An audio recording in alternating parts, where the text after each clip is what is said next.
Vamos con el salmo del día de hoy. Buenas El noches. estribillo es: a ti, Señor, levanto mis ojos. A ti, Señor, levanto mis ojos. Tú que habitas en el Sí, cielo, Señor, levanto mis ojos. ¿cómo están los ojos de los esclavos fijos en las manos de sus señores? A ti, Señor, Sí, Señor, levanto. ¿cómo A ti, están los Señor, de la esclava fijos en las manos de su señora? Así están nuestros ojos en el Señor, Dios nuestro, esperando su misericordia. a ti, Señor, mis ojos. Gloria al Padre, y al Hijo, y al Espíritu Santo. Como era en el Como era en el Ahora y principio, ahora y siempre, siempre, por los como era en el siglos de los principio, siglos. amén. Amén. Por los siglos de los Bien. siglos. Amén. Pidamos al Señor que nos ilumine en este curso que tiene tanta importancia para nosotros mismos y para nuestras familias, sobre todo las nuevas generaciones, ¿verdad? Estamos en la lección número 7 o 6. 7. Un pequeño resumen: el viejo paradigma o viejo patrón o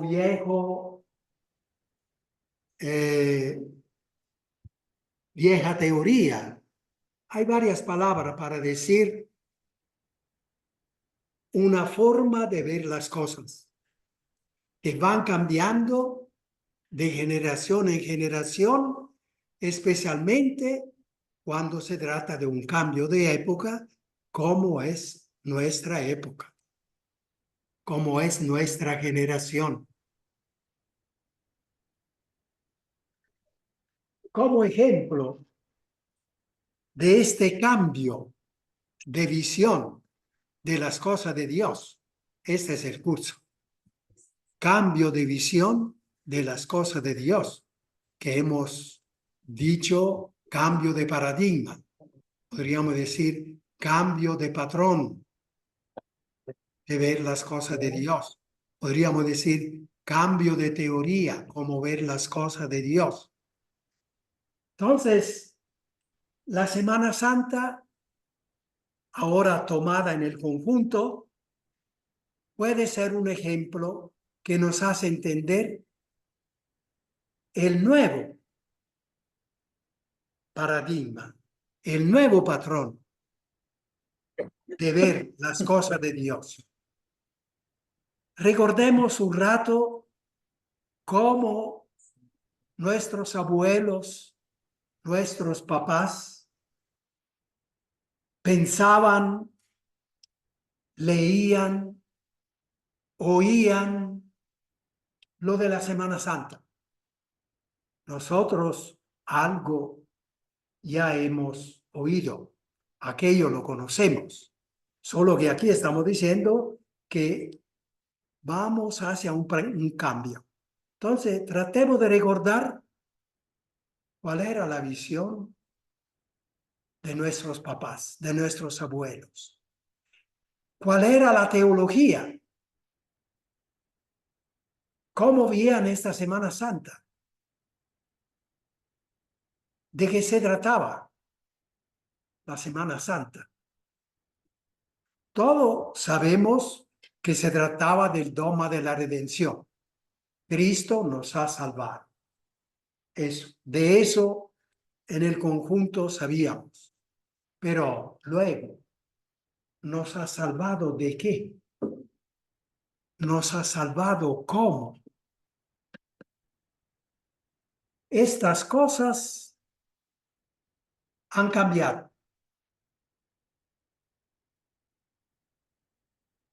Pues empecemos con decirlo primero. Lo más, es decir, el cambio más radical. Nuestros abuelos, y todavía el 90% de la gente común, por decirlo así, que no tiene la posibilidad de tener estos cursos que estamos teniendo nosotros. ¿Qué decía? Decía que la Semana Santa, todo lo que ocurre en la Semana Santa, desde la entrada de Jesús a Jerusalén en el burrito, y así el huerto del Getsemaní, y así Barrabás, y así Judas Iscariote que vende a Jesús, y así los soldados romanos que torturan a Jesús. Jesús que sube al Gólgota, Jesús que muere y dice y perdona. Jesús que muere diciendo, ¿por qué me has abandonado? Todo esto fue planificado por Dios Padre. Así era la teología de nuestros antepasados y el 90% de los actuales. Dios planificador de toda la semana, con todas las traiciones, con todos los sufrimientos de Jesús, con la muerte, etc.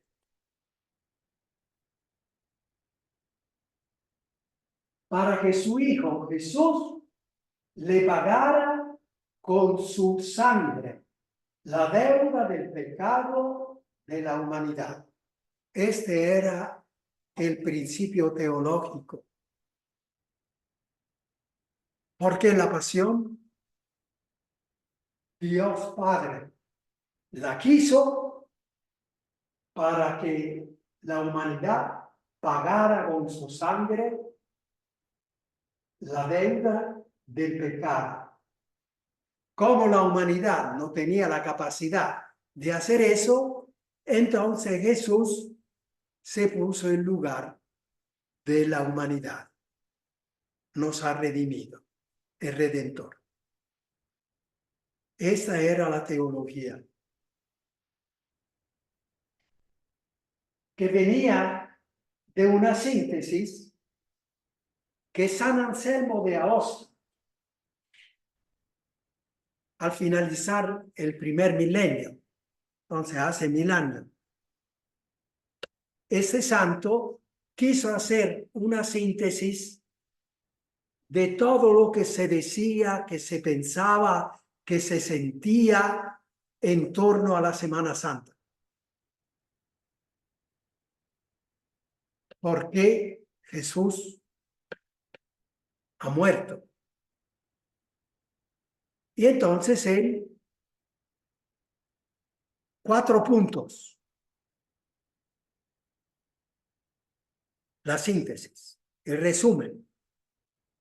Primer punto. El ser humano ha ofendido gravemente a Dios. Y cómo la ofensa se mide del ofendido, no del ofensor. Entonces fue una ofensa infinita. Infinita. Número 1, el ser humano ha pecado y ha ofendido a Dios infinitamente. Número 2, el ser humano tiene que pagar esta ofensa. Y según la forma romana de punir las ofensas, tenía que pagarla con sangre. Una ofensa grave se paga con sangre. 3. Pero el ser humano, bueno, pagarla con sangre adecuadamente, o sea, como se debe, no dar un poquito, no, adecuadamente, tiene que pagar la ofensa a Dios adecuadamente y con sangre. 3. El ser humano no puede pagar, como en nuestros pobres países que ya no puede pagar las deudas y el Papa está pidiendo que se condonara la deuda. El ser humano no puede pagar adecuadamente a Dios porque es una ofensa infinita. Y entonces, número 4, hay solo una manera para solucionar eso: pagar a Dios adecuadamente por los pecados de la humanidad. 4. ¿Cuál es esta manera? Que el Hijo de Dios se encarnara y pagara por la humanidad, por los pecados de la humanidad. Entonces, el Hijo de Dios, como humano, está pagando. Y como Dios, está pagando adecuadamente. Todo cuadraba perfecto. Esta síntesis de San Anselmo de Austria. Y me imagino la gente del tiempo feliz ya sabía con claridad qué era todo esto y cómo podía pagar. Jesús pagaba por nosotros. Feliz. Una teología sobre la cual se desarrolló la gran teología que nosotros manejamos. La gran teología de Santo Tomás de Aquino, de San Bonaventura, de todos los grandes teólogos. Una teología que ha llegado a nuestro tiempo. Y el miércoles santo hay un oremos que dice: te pedimos, Señor, tú que quisiste que Jesús muriera en la cruz por nuestros pecados. Ahí está. Ahí está la teología. Todavía allí.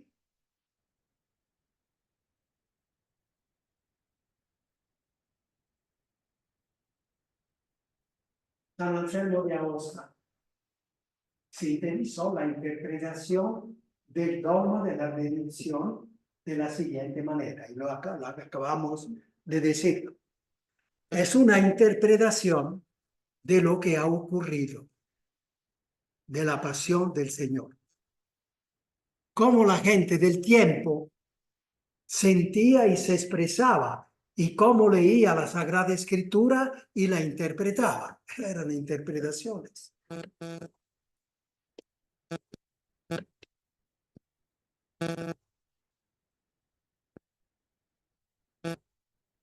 Vamos adelante. Esto ya lo hemos visto, ¿verdad?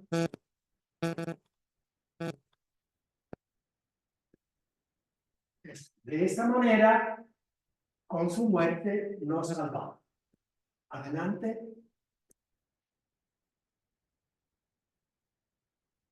Ese es el viejo paradigma. Ahora se entiende bien. Cuando vemos el nuevo, entendemos muy claramente, finalmente, eso es la cuestión, nuevo paradigma teológico, ¿verdad? ¿Qué se puede decir? Nueva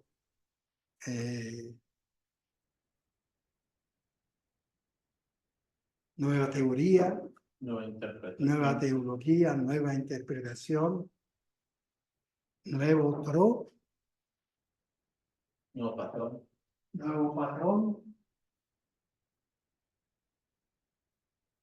Entonces, la Semana Santa estaba prevista.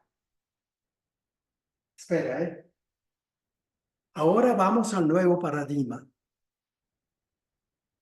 ¿Cuál es el nuevo paradigma? O sea, la nueva interpretación que se está asomando.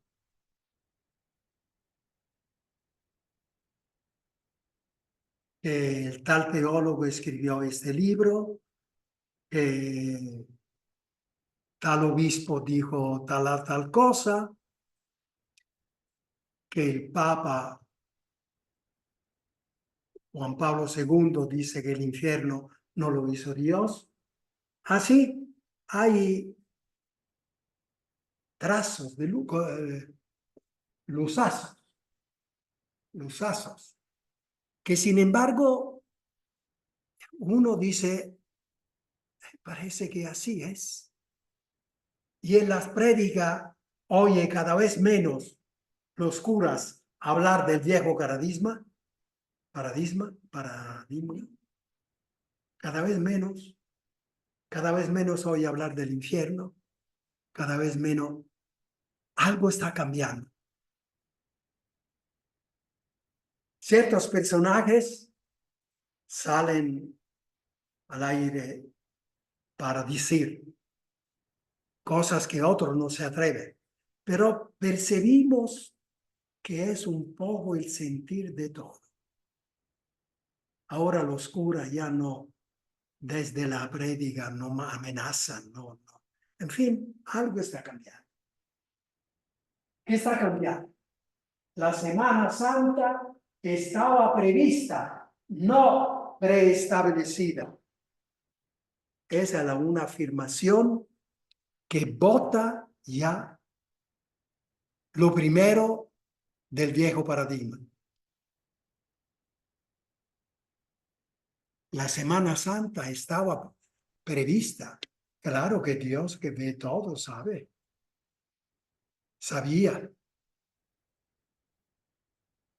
pero no establecida. Hay que hacer así, tiene que ocurrir así, Judas debe de hacer eso, el sumo sacerdote debe hacer la otra cosa, Jesús debe estar así. No. La Semana Santa estaba prevista, no preestablecida por Dios. Fue una circunstancia muy histórica y humana. Nada de plan de Dios. El plan de Dios será cómo usar bien esta circunstancia, porque Dios siempre hace así. Cuando a nosotros ocurren las cosas, no es porque, y a veces hablamos, nosotros, cuidado. Cuando nos ocurren cosas, sobre todo desgracias, enfermedades y cosas, decimos que así quiso Dios. Hoy se dice, así permitió Dios, pero igualmente equivocado. Porque Dios ni quiere ni permite las cosas malas. Solo las tolera porque respeta la libertad humana.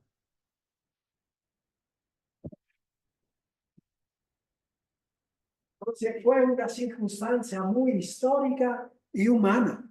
¿Por qué ocurrió eso? Porque Jesús murió en la cruz.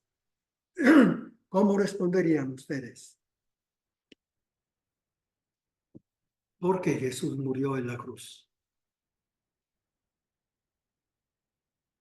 Ustedes que están en el Zoom, ¿qué responderían? Con el nuevo paradigma.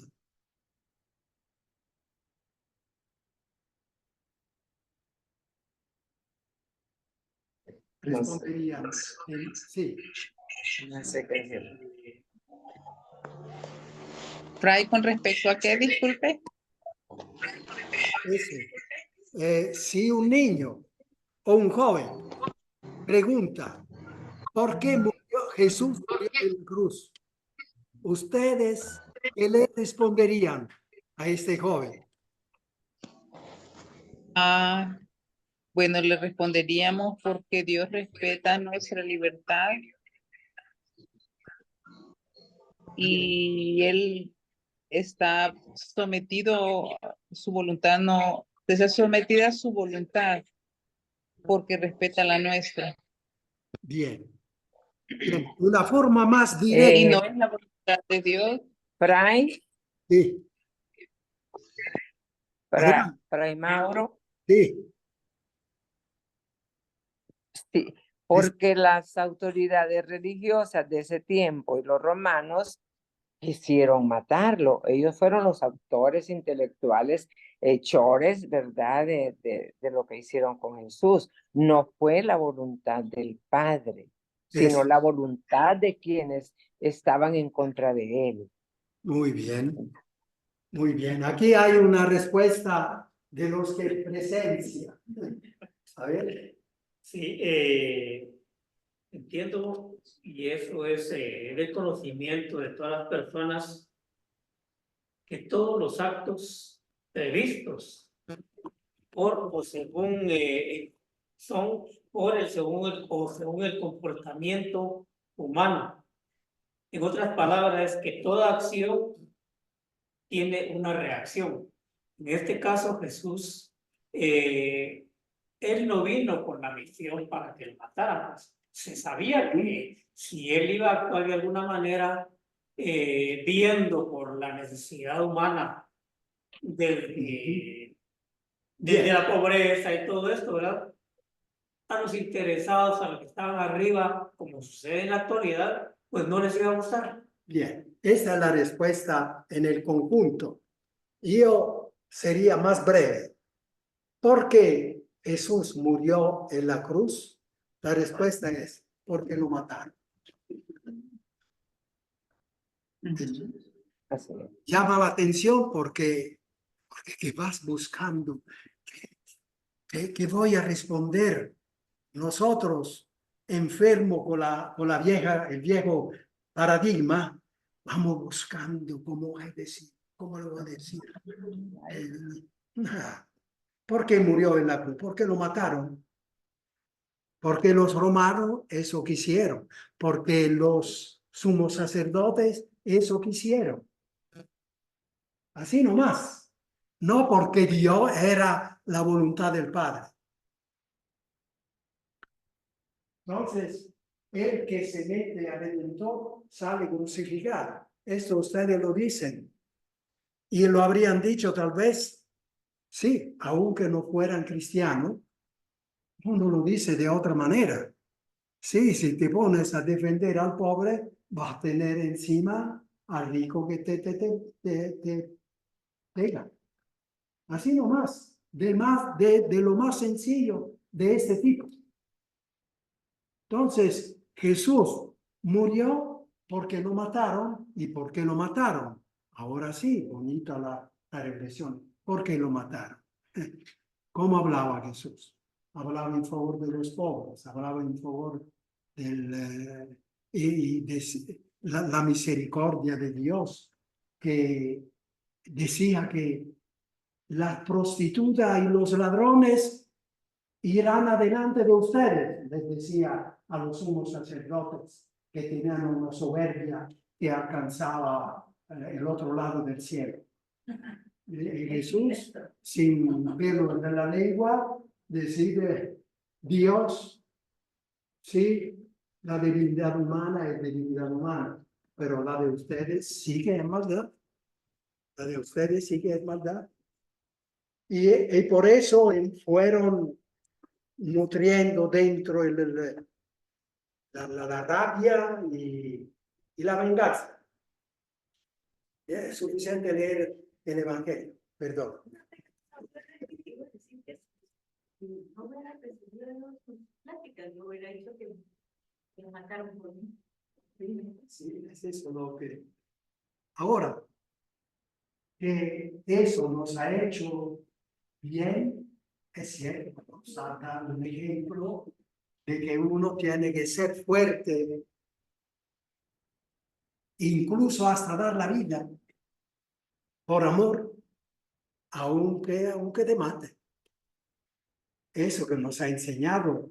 Y en esto, cuando decimos, entonces, ¿cómo nos ha salvado Jesús? Esta es una de las 8 respuestas. porque nos ha salvado Jesús, dándonos el ejemplo y nos ha dicho, fíjense que si ustedes quieren realizarse, alcanzar la realización de sí mismo, ser una persona que pasa en este mundo haciendo el bien, etcétera, etcétera, hagan como hice yo. Y eso nos ha salvado, porque nos hace realizar, nos hace pasar en el mundo haciendo el bien a los hijos, a la familia, al vecindario, etcétera. Es una forma con cómo nos ha salvado. No simplemente muriendo en la cruz. ¿En qué sentido muriendo en la cruz? Hay manera de hablar metafórica, se dice en literatura, que hay que saberla deshacer.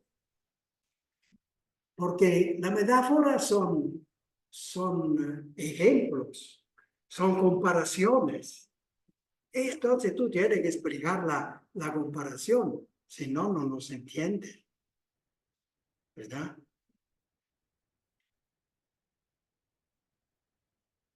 Entrena libertad de todos los personajes, usando bien o mal su libertad.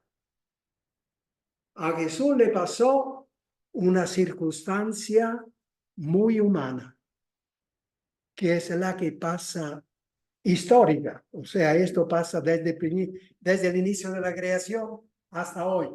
Y todos lo sabemos. Jesús se puso a defender a los pobres, a la verdad sobre Dios. Se pudo decir eso. Y los fariseos estaban por el otro lado. Estaban por el lado de la conveniencia política, del dinero y de todo lo demás. Y entonces, cuando hablaba Jesús, este hay que matarlo. El Evangelio lo dice frecuentemente. Esto hay que matarlo, que esto está diciendo siempre cosas contra nosotros. ¿Verdad? Y aquí está, bueno, un poquito más adelante, ¿ves? Porque otro principio de la teología es de la teología antigua, del viejo paradigma. Esa fue un plan de Dios porque era la voluntad de Dios, porque Jesús dijo, hágase Padre tu voluntad. Esa es la voluntad de Dios. Les invito a buscar Marcos 12.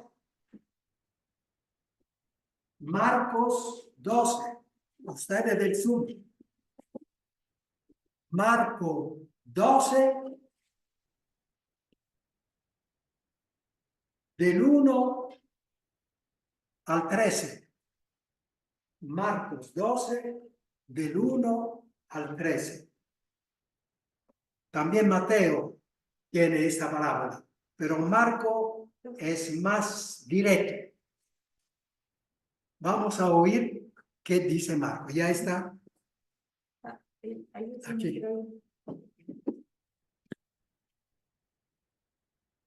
Jesús se puso a hablarles en parábola.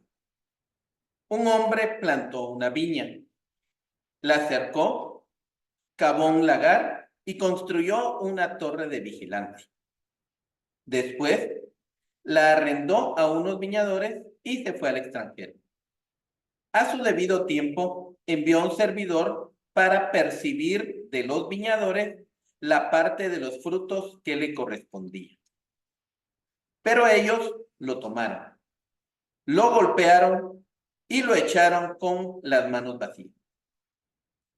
De nuevo les envió a otro servidor, y a este también lo maltrataron y lo llenaron de ultrajes. Envió a un tercero, y a este lo mataron, y también golpearon o mataron a muchos otros. Todavía le quedaba alguien, su hijo, a quien quería mucho, y lo mandó en último término, pensando, respetarán a mi hijo. Pero los viñadores se dijeron, este es el heredero, vamos a matarlo y la herencia será nuestra. Y apoderándose de él, lo mataron y lo arrojaron fuera de la viña. ¿Era voluntad del padre o voluntad del viñador que le mataran al hijo? ¿Qué han entendido ustedes? No, ¿Era voluntad del padre Voluntad del viñador no, que le mataran al hijo? no. del, vi- Todo lo contrario. Sí. A ver, uno del sur, diga. del viñador. El viñador mandó a su hijo. ¿Quién era el viñador? El padre. Mandó a su hijo, Jesús. ¿Quería que lo mataran a Jesús? Les No. a ustedes. ¿Han oído la No. parábola? Claro que sí. ¿Querían que lo mataran a Jesús? No No, claro. quería que lo mataran. Esperaba que no lo mataran. A los otros me los han matado. Esperamos que no me lo maten. Es mi hijo.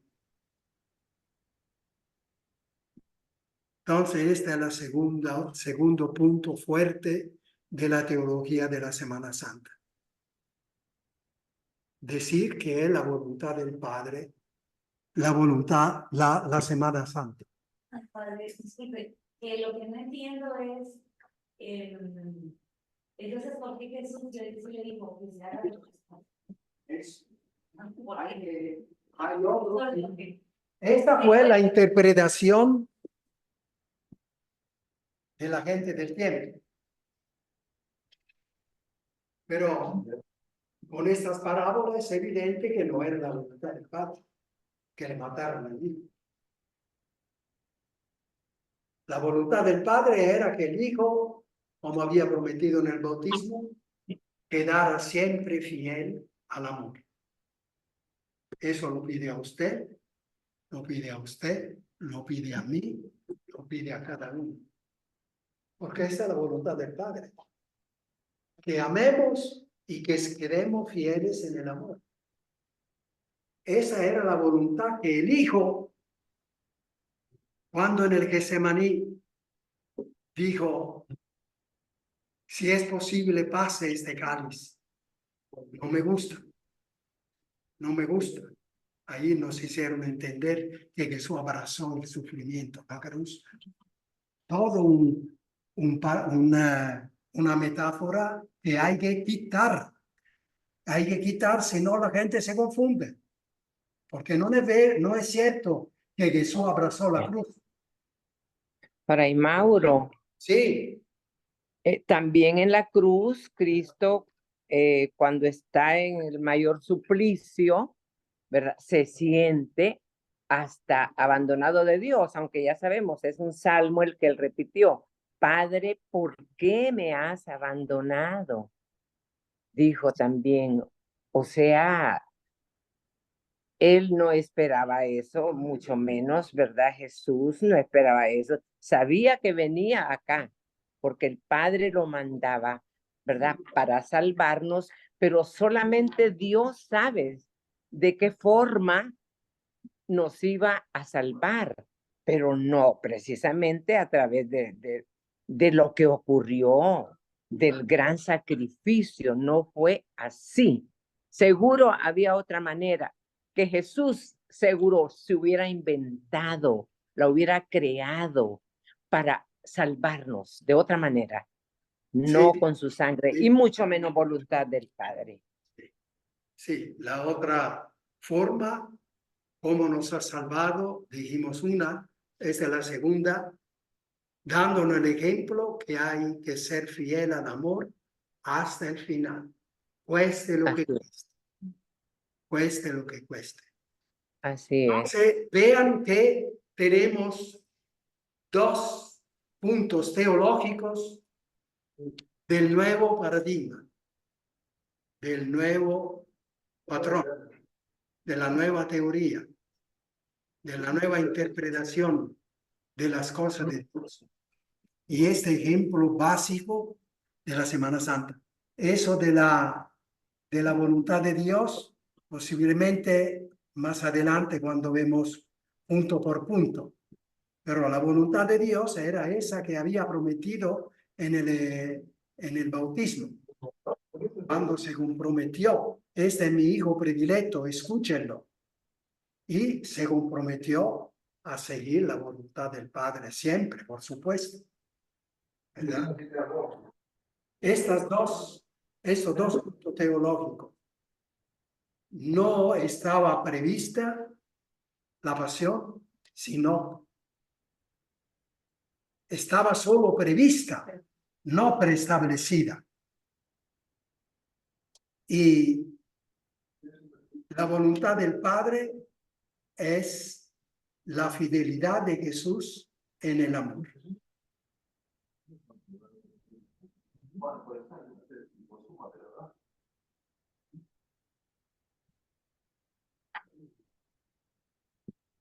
Sí, eso aquí es mejor lo que acabamos de leer. Marcos 12, de 1 a 13. Sí. Marcos 12, de 1 a 13. También Mateo dice el mismo salmo, la misma parábola, que es significativo también. Son dos discípulos, dos evangelistas que les llamó la atención esta parábola, entre tantas, esta parábola.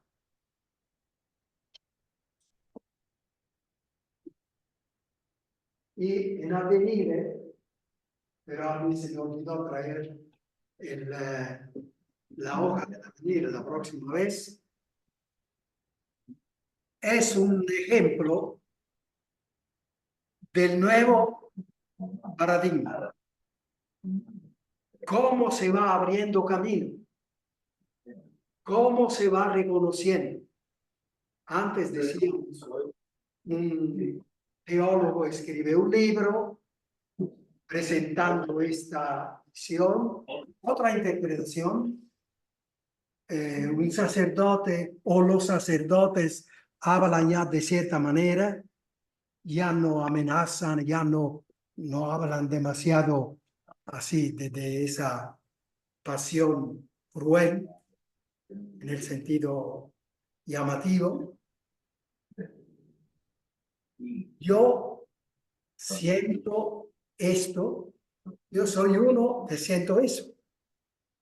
Y ciertamente mi edad, es decir, mi edad, mi estudio, mi preparación, la experiencia de vida, sobre todo en Centroamérica, me ha dado una visión muy grande de la realidad y que yo he ido leyendo toda la realidad, sobre todo de Centroamérica, desde el Evangelio, y he escrito mucho sobre todo esto, ya desde Nicaragua, que éramos un grupito, 3 jesuitas, por cierto, 2 nos mataron en El Salvador, 3 años después. Estábamos juntos y escribíamos artículos para ayudar a los obispos porque estábamos en medio de la revolución. Y la teología de la liberación, y etcétera, etcétera. Escribíamos para decir que he estado siempre metido en todo esto.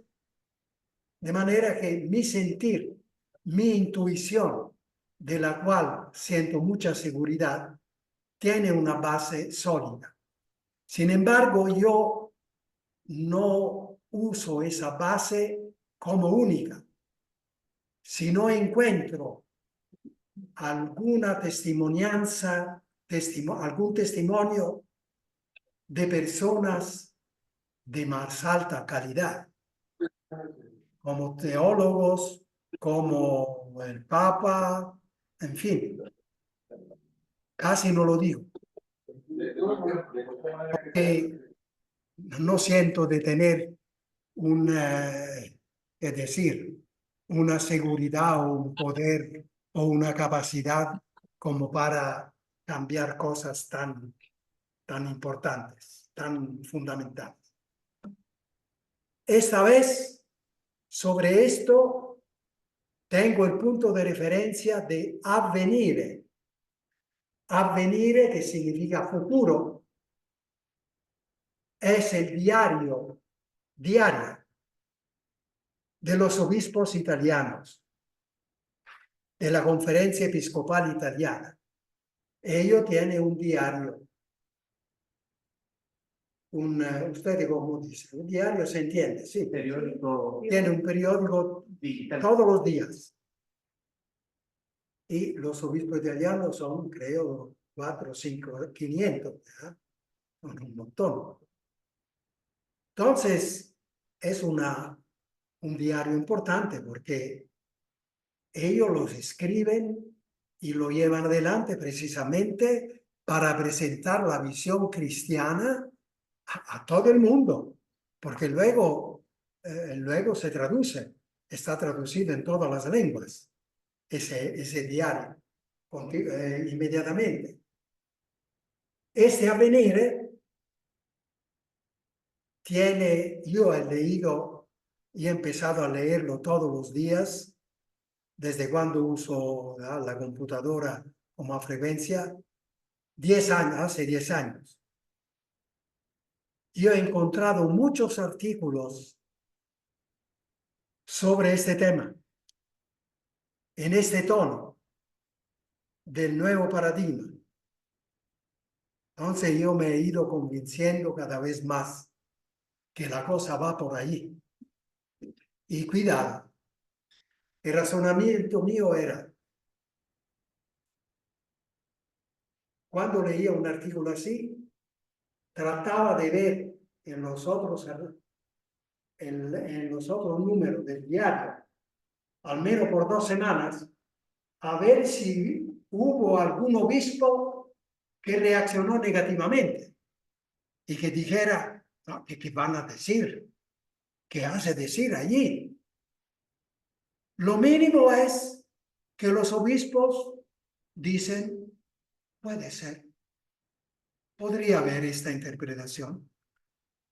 Y no reaccionaron absolutamente nada contra. Y digo, el director lo escogen ellos. Y el director es el que permite escribir artículos sobre el diario. Algo, si no está bien, algo tendrían que decir. Pero no. Nunca ha habido alguna reacción contraria. La próxima vez vamos a leer el director que responde a alguien que le escribe pidiéndole explicaciones sobre estas cosas. Pero es una persona y él da la respuesta según este nuevo paradigma.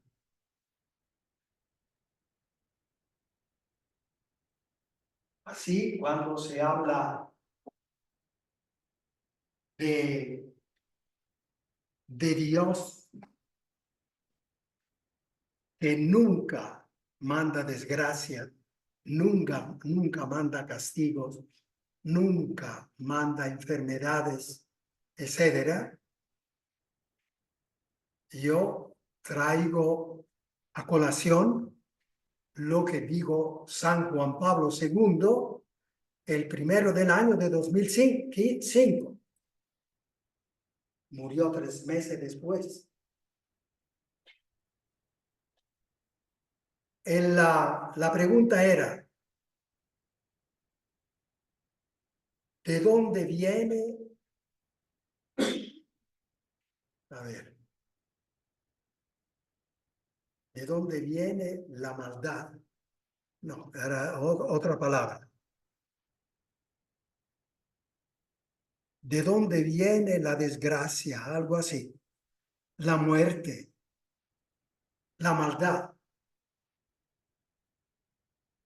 Uno diría, lo primero que responderá, que el diablo se mete, se ha metido, etcétera, etcétera. Nada de eso. Respuesta, primera respuesta. Eso, la pregunta es, ¿de dónde viene el mal? ¿De dónde viene el mal? Primera respuesta. El mal pasa por la libertad humana. Entonces, nada de Dios. Nada de Dios. Pasa por la libertad humana. Nace allí. Cuando un ser humano usa mal su libertad, quiere el mal, ahí se produce el mal. Otra respuesta a continuación.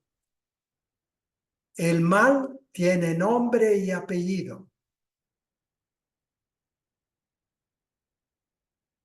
El nombre y el apellido del hombre y de la mujer que lo admiten. Vuelve a remachar que el mal pasa por la libertad humana. Entonces, volviendo y completando eso de la Semana Santa, la libertad de todos los participantes. De allí vinieron todas las cosas. Los que participaron bien, para el bien, la Virgen María, San Juan,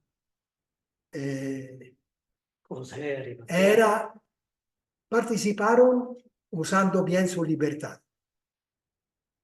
Y los otros, de los fariseos, los romanos, Judas, etcétera, usaron mal su libertad. Así de sencillo. No hay que meter que fue un plan del Padre. Uno dice, ¿cómo llegaron? A mí me viene espontáneo. ¿Cómo pudieron pensar eso? Bueno, la respuesta que me viene es, la niña tenía solo 6 años. Pensando en la definición que dimos una vez aquí de la humanidad. Porque la humanidad hace 2000 años decía tantas barbaridades. Porque tenía solo 10 años. Y hoy tenemos 20. La humanidad, esa niña ha crecido. Y es lógico que ha aprendido más cosas. Y el Espíritu Santo está enseñando a esta niña más cosas. Ahora, ¿cómo pudieron hacer San Anselmo de Aosta? ¿Cómo pudo hacer esa síntesis? Era lo que resumían, resumiendo todas las varias interpretaciones, era un resumen que cuadraba. Que todo estuvieron, qué bonito. Ya sabemos, Jesús nos ha salvado. Gracias, Señor. Gracias, gracias, gracias. Pero luego hay otras cosas que no son tan lógicas. Sin embargo, la humanidad va entendiendo poco a poco. Y la lógica no abarca inmediatamente todo. Es lógica en un pedazo, ilógica en otro pedazo, y así va. El Espíritu Santo va iluminando la humanidad, la cual, con su libertad, un pedazo avanza, otro pedazo va para atrás, luego ese pedazo que fue para atrás da un salto y va mucho más adelante del primer grupo. En fin, así van las cosas. Lo que sí, yo estoy seguro que la humanidad en el conjunto va siempre hacia el bien. Va siempre hacia la construcción del reino de Dios, que es reino de amor, justicia, paz, verdad, santidad y vida. A veces, sobre todo en algunas piezas de la humanidad, se estanca, como ahora podemos decir en Israel, en Rusia se está estancando. Más bien el reino de Dios da un paso para atrás. Pero en el conjunto, yo pienso, por ejemplo, a esas dos cortes internacionales que ven lo que no se está haciendo bien e intervienen y condenan y hacen entender dónde está lo correcto y dónde está lo equivocado. Eso es toda una humanidad que va aprendiendo para siempre, porque esto es historia y la historia maestra de la vida. Para decir que por un lado parece que estamos yendo para atrás, pero uno se fija y hay otro lado donde la humanidad va adelante. Entonces hemos tomado la Semana Santa como un ejemplo, y hemos visto cómo era el antiguo paradigma y cómo es el nuevo paradigma. Que Jesús, con su fidelidad en el amor, hizo la voluntad del Padre, que es siempre voluntad de amor,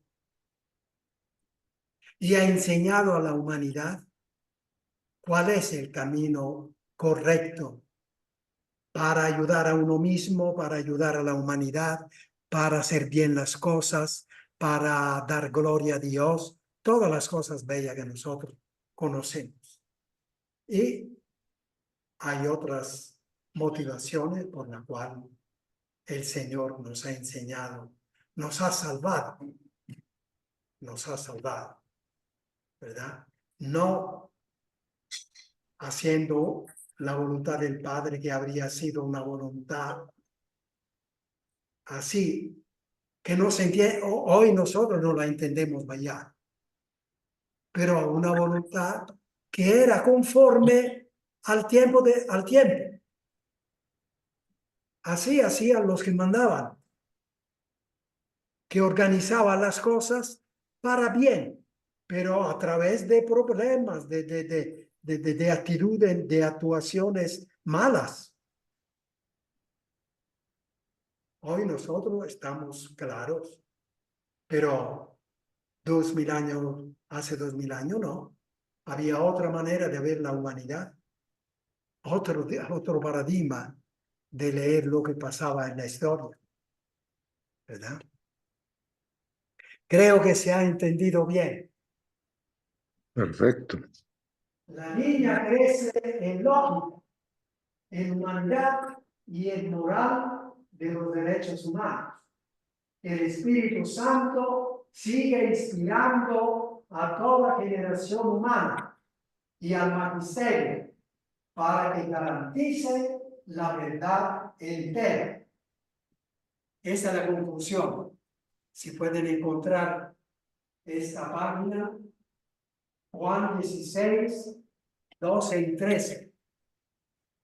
Porque a este punto, paradigma antiguo, paradigma nuevo. Viene espontánea la pregunta, pero ¿quién nos va a decir que esto es el nuevo paradigma que hay que seguir? ¿Quién nos asegura eso? Porque hay peligro que nos proponemos por un camino equivocado. ¿Quién nos asegura que este nuevo paradigma es el que más se acerca al seguimiento de Jesús? Jesús previó eso. Juan 16, 12 y 13. Carlos nos va a leer. Todavía tengo muchas cosas que decirles, pero ustedes no las pueden comprender ahora. Cuando venga el Espíritu de la verdad, Él los introducirá en toda la verdad, porque no hablará por sí mismo, sino que lo dirá sino que dirá lo que ha oído y les anunciará lo que irá sucediendo. Eso. Está clara la cosa, ¿no? Todo este nuevo paradigma, los paradigmas van cambiando de generación o cada época al menos, pero también de generación en generación, porque el Espíritu Santo está haciendo entender a la humanidad lo inmenso que dijo Jesús, que su tiempo no podían comprender, pero tampoco nuestro tiempo puede comprenderlo todo. Dentro de 100 años, 200 años, tendrán una visión que continúa esto, no es que borra esta y hace otra.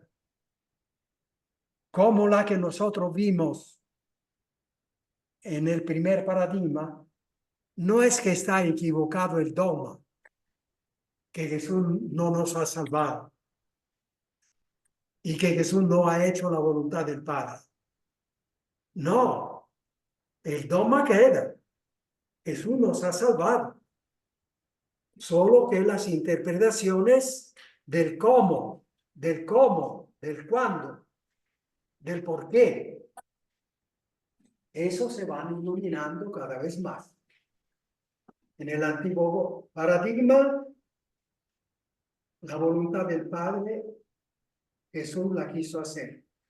Nuevo paradigma, la voluntad del Padre era su fidelidad al amor. Era así como iba salvando a la humanidad, que iba aprendiendo que hay que ser fieles en el amor. En la medida que la humanidad va aprendiendo eso, se va haciendo cada vez más organizada. Una humanidad que va aprendiendo eso, más viene el reino de Dios, más viene la salvación de toda la humanidad, en este mundo y en el otro. ¿Verdad? Entonces, hemos visto que va cambiando el nuevo paradigma diferente del antiguo paradigma. Bien, si han entendido bien, si no, yo más de eso no puedo hacer.